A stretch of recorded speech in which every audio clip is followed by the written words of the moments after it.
운동을 하면 누구나 건강해질 거라고 믿습니다. 그런데 이상한 일이 벌어집니다.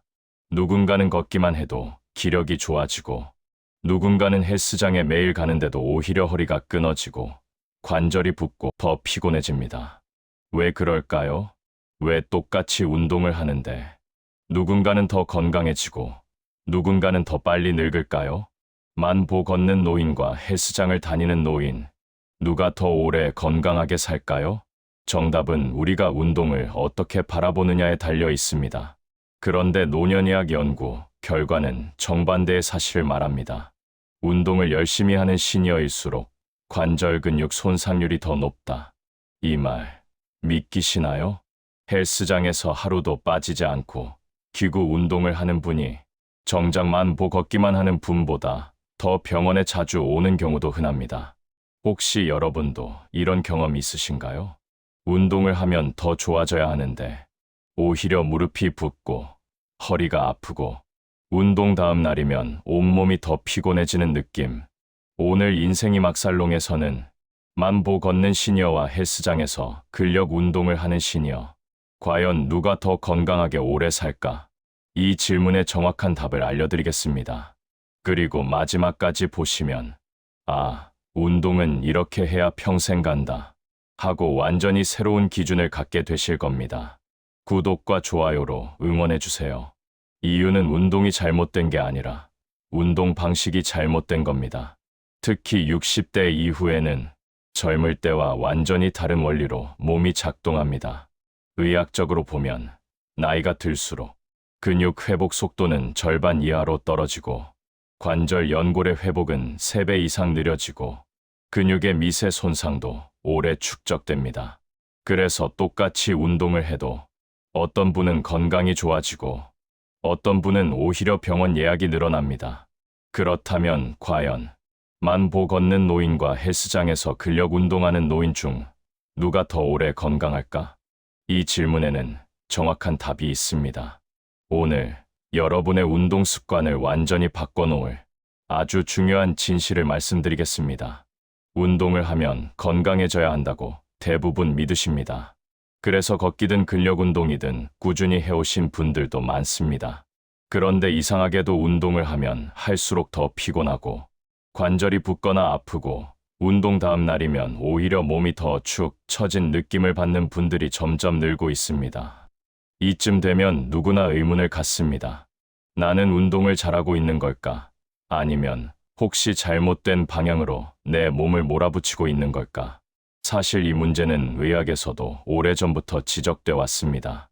60대 이후의 신체는 젊을 때와 완전히 다른 방식으로 회복합니다. 젊을 때는 운동을 하면 근육에 미세한 손상이 생겨도 다음 날 금방 재생되지만 나이가 들면 회복 속도가 절반 이하로 떨어지고 근육 속 염증이 더 오래 머뭅니다.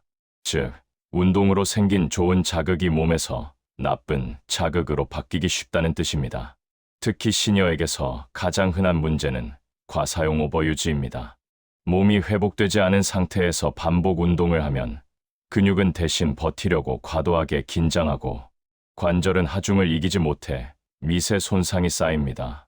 처음엔 별 증상이 없다가 어느 순간 갑자기 무릎이 붓고 허리가 뻐근하고 어깨가 아파오는 이유가 바로 이 누적 손상 때문입니다. 문제는 대부분의 시니어분들이 이 신호를 운동을 더 해야 하나라고 오해하는 데 있습니다. 젊을 때는 강하게 운동하고 땀을 흘려야 운동한 것 같았지만 나이가 들면 그런 방식은 오히려 몸을 망가뜨리는 지름길이 됩니다. 운동을 열심히 하는데 몸이 약해지는 공통점은 바로 여기에 있습니다. 열심히의 기준을 과거에 두는 것입니다. 여기에 더해 운동 강도는 그대로인데 나이가 들면서 회복 능력이 떨어지면 몸은 금방 지칩니다. 운동 자체는 좋은데 회복 능력이 떨어지기 때문에 운동의 효과보다 손상이 더 크게 나타나는 겁니다. 쉽게 말하면 은행에 돈을 넣기도 전에 계속 인출만 하고 있는 것과 같습니다. 운동이 내 몸을 건강하게 만들기 전에 체력이 빠져나가는 것이죠. 결국 중요한 건 얼마나 운동하느냐보다 내 몸이 그 운동을 소화할 능력이 있는가입니다. 운동을 했는데 컨디션이 안 좋다. 그건 몸이 보내는 분명한 신호입니다. 특히 다음 내용을 알고 나면 왜 어떤 사람은 걷기만 해도 건강해지고 어떤 사람은 헬스를 해도 병원에 자주 가는지 확실하연 게 이해하게 되실 겁니다. 이제 본격적으로 만보 걷는 분과 헬스하는 분의 차이를 살펴보겠습니다. 시니어분들이 가장 많이 하는 운동이 바로 걷기와 헬스장 운동입니다. 그런데 두 운동은 장점과 한계가 확실하게 다릅니다. 겉으로 보기엔 모두 열심히 운동하는 것 같지만 실제로 건강이 좋아지는 사람과 오히려 몸이 상하는 사람으로 분명하게 나뉘게 됩니다. 먼저 만보 걷기입니다. 많은 분들이 만보면 건강한 기준이라고 생각하지만 사실 만보는 평균값일 뿐 정답이 아닙니다. 만보를 걸으면 심폐 기능이 좋아지고 우울감이 감소하는 등 많은 장점이 있지만 그만큼 무릎과 발목 관절에는 하루 종일 반복적으로 충격이 누적됩니다. 무릎 연골이 이미 닳아있거나 평바로자형 다리를 가진 사람이라면 만보는 오히려 독이 될 수 있습니다. 반대로 걷는 걸음수를 6,000보로 줄여도 통증이 줄고 몸이 더 가벼워지는 분들이 많습니다. 즉, 건강은 만이라는 숫자가 결정하는 것이 아니라 내 관절이 견딜 수 있는 최대치 이하의 걸음수가 결정합니다. 다음은 헬스장 운동입니다. 헬스장은 근력 향상에 좋고 낙상 예방 효과도 큽니다.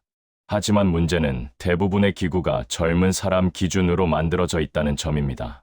기구의 좌석 높이, 팔다리의 움직임 각도, 중량 증가 방식은 시니어에게는 너무 강합니다. 특히 젊었을 때 하던 느낌, 그대로를 찾으려는 마음에서 무게를 올리다 보면 근육보다 관절이 먼저 상하게 됩니다. 즉, 걷기든 헬스든 잘못된 방식이 문제이지 운동 자체가 문제는 아닙니다.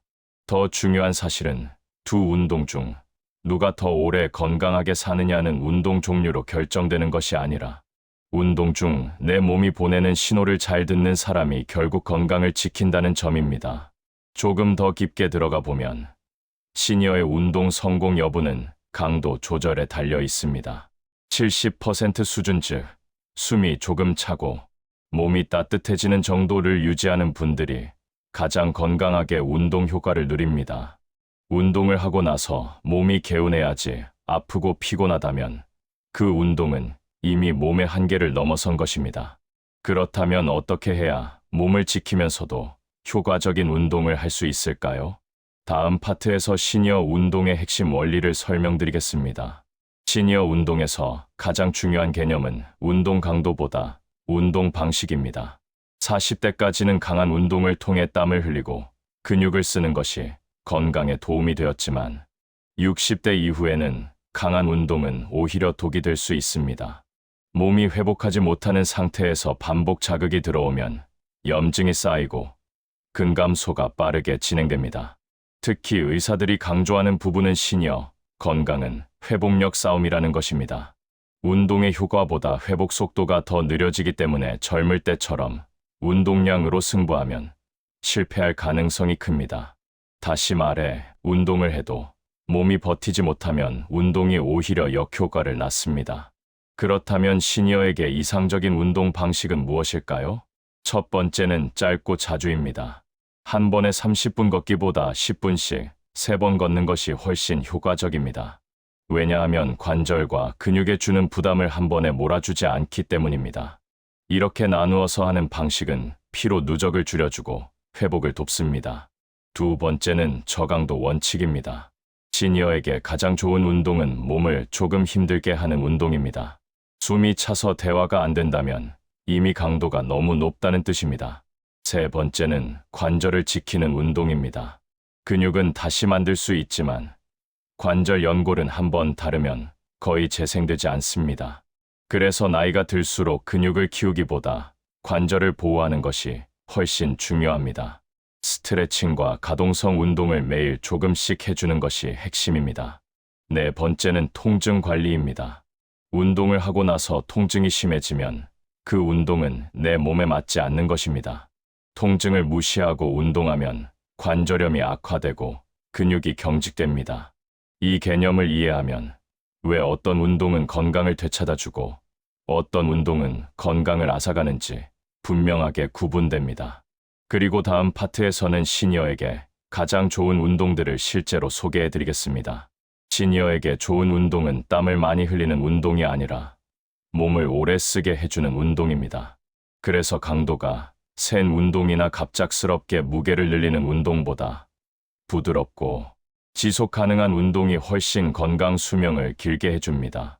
첫 번째 운동은 관절 스트레칭과 가동성 운동입니다.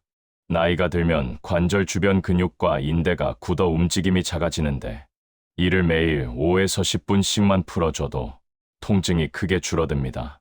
특히 어깨, 고관절, 발목 가동성을 유지하면 걷기 능력과 균형 감각이 좋아집니다. 두 번째는 하체 근력 운동입니다. 의자에서 천천히 일어났다 앉기, 발끝 들기 같은 간단한 동작도 충분히 근력을 유지하는 데 도움이 됩니다. 하체 근력은 낙상을 예방하는 가장 중요한 요소입니다. 세 번째는 코어 근육 강화 운동입니다. 복부와 허리가 약해지면 모든 움직임이 어렵고 쉽게 넘어지게 됩니다. 누워서 다리를 살짝 들어 올리거나 허리를 바닥에 붙인 상태로 호흡하는 동작은 시니어에게 가장 안전한 코어 운동입니다. 네 번째는 균형 운동입니다. 한 발로 서기, 벽 잡고 뒤꿈치 들기 같은 동작은 단순하지만 낙상을 예방하는데 매우 효과적입니다. 다섯 번째는 느린 걷기입니다. 빠르게 걷는 것은 관절에 부담을 줄 수 있어 시니어에게는 오히려 위험할 수 있습니다. 천천히 걸으면서 주변 경치를 즐기고 일정한 속도로 리듬을 유지하는 걷기가 더 오래 지속할 수 있는 건강한 방식입니다. 이 5가지 운동은 모두 관절에 무리를 주지 않으면서 근육을 유지하고 균형을 잡아주고 몸의 회복력을 키워주는 운동들입니다. 꾸준히 하면 몸이 가벼워지고 통증이 줄어드는 것을 직접 느끼실 것입니다. 결론은 아주 단순합니다. 몸이 편안한 운동이 정답입니다. 운동을 하고 나서 개운하다면 그 운동은 내 몸에 잘 맞는 것이고, 운동을 하고 나서 더 피곤하거나 아프다면 그 운동은 내 몸이 감당하지 못하는 것입니다. 사실 시니어 건강을 망치는 가장 큰 원인은 운동 부족보다 운동 욕심입니다. 운동은 하루에 많이 하는 것이 아니라 오랫동안 꾸준히 하는 것이 중요합니다. 10년, 20년 동안 몸을 지켜줄 운동이어야 합니다. 무리한 운동은 단기간 성과는 있을지 몰라도 장기적으로 관절을 망가뜨립니다. 반면 편안한 운동은 천천히지만 분명하게 몸을 변화시킵니다. 또한 통증이 신호를 보내는 순간을 놓치지 말아야 합니다. 운동 때문에 통증이 생겼다면 그 운동은 당장 중단하고 몸의 상태를 점검해야 합니다. 몸의 신호를 들을 줄 알아야 평생 운동이 가능합니다. 그리고 마지막으로 꼭 기억해야 할 점은 운동은 몸을 단련하는 행위가 아니라 몸을 보호하는 습관이라는 것입니다. 내 몸이 어떤 상태인지 살피고 그에 맞춰 운동 방식을 조절하는 분들이 결국 가장 오래 건강하게 살아갑니다. 끝으로 이렇게 정리할 수 있습니다. 운동은 많이 하는 사람이 아니라 오래 하는 사람이 이깁니다. 운동의 목적은 몸을 혹사시키는 것이 아니라 몸을 보호하는 것입니다. 운동을 하고 난 뒤 몸이 개운하고 가벼워야 합니다. 운동 때문에 아프고 피곤하다면 그 운동은 내 몸이 감당하지 못하는 것입니다. 여러분께 꼭 드리고 싶은 말은 이겁니다. 운동은 하루에 많이 하는 사람이 아니라 평생 꾸준히 하는 사람이 이깁니다. 오늘 말씀드린 원칙을 잘 지키시면 지금보다 훨씬 덜 아프고 무릎이 더 편안하고 허리가 더 안정적이고 몸이 매일 조금씩 더 가벼워지는 걸 직접 느끼실 수 있습니다. 여러분의 건강한 인생 2막을 인생 2막 살롱이 끝까지 함께하겠습니다. 구독과 좋아요로 함께해 주세요. 감사합니다.